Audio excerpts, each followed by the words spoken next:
Hello learners, welcome to commerce bloom. आज हम लोग कैपिटल एक्सपेंडिचर और रेवेन्यू एक्सपेंडिचर को समझते हैं। इसे हम सीधे के एग्जाम्पल से समझते हैं। मान लीजिए हमें आज एक मशीनरी खरीदना है, ठीक है, और दूसरा हमें रेंट पे करना है। अब दोनों एग्जाम्पल को हम कंसिडर करते हैं। अगर हम एक मशीनरी खरीद रहे हैं, ठीक है, तो क्या ये हमारा फिक्स एसेट्स है? यस। क्या इसका बेनिफिट हमें लॉन्ग टर्म के लिए होगा? यस। क्या ये बिजनेस के अर्निंग कैपेसिटी को बढ़ाएगा? यस। क्या ये एसेट से रिलेटेड है? यस। क्या ये रियल अकाउंट है? यस। तो ऐसा एक्सपेंडिचर जो कि बिजनेस के अर्निंग कैपेसिटी को बढ़ाए, फिक्स एसेट्स को खरीदने के लिए बढ़ाए, एसेट हो, तो ये हमारा कैपिटल एक्सपेंडिचर होता है। दूसरा एग्जाम्पल, रेंट पे। हम लोग रेंट पे कर रहे हैं। क्या ये day to day running business के लिए है? यस। क्या ये बिजनेस के अर्निंग कैपेसिटी को मेंटेन करने के लिए है? हाँ। क्या इसका बेनिफिट 1 साल के अंदर ही होगा?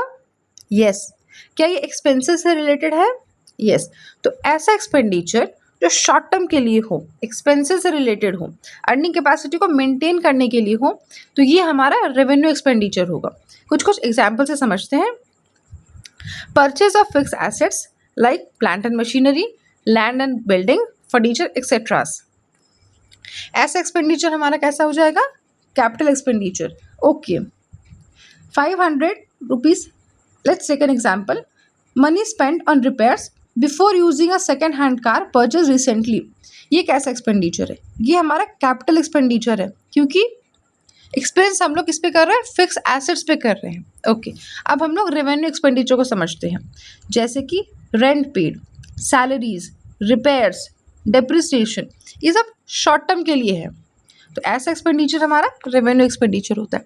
आई होप आपको ये कॉन्सेप्ट बहुत अच्छे से समझ में आया होगा। Please like, share and subscribe and save this reel for revision. Thank you.